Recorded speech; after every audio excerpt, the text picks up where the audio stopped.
এমন কোন ডাকপিয়ন কি দেখেছেন যে কোনো সীমানা মানে না, সময় মানে না, এমনকি মানুষের নিয়মও মানে না?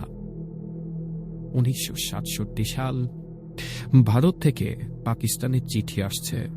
প্রাপক সায়রা বানু, প্রেরক তার ছোটবেলার বান্ধবী ইন্দ্রাণী। আপাত দৃষ্টিতে সাধারণ ঘটনা, তাই না? কিন্তু এখানেই লুকিয়ে আছে এক হাড় হিম করা রহস্য। চিঠিগুলো আসত এক অদ্ভুত ডাক পিয়নের হাত ধরে, মুখটা ঢাকা, খাকি পোশাক।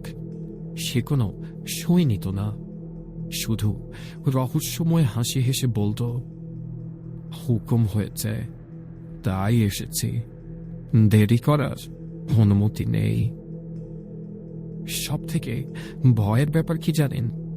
যখন সায়রা বানু অনেক কষ্টে ইন্দ্রাণীকে খুঁজে পেল, তখন ইন্দ্রাণী বিস্ময়ে পাথর হয়ে গেল। সে জানল সে তো জীবনে কখনো কলমই ধরেনি, সে লিখতেই তো জানে না।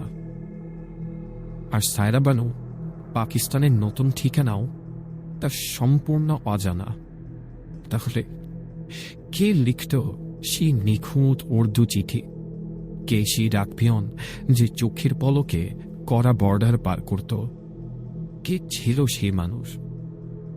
সে কি আদৌ মানুষ ছিল, নাকি আজমির শরীফের কোন এক অদৃশ্য রক্ষা কবচ, নাকি অন্য কোনো জগতের বাসিন্দা? সেই সাইকেলের ঘন্টার টন টন আওয়াজটা কি আজও শোনা যায়? আসছে রহস্যময় ডাকপিয়ন, আজ রাত 11:30, শুধুমাত্র ভয়.net ইউটিউব চ্যানেলে। সাবস্ক্রাইব করে বেল আইকন হিট করুন।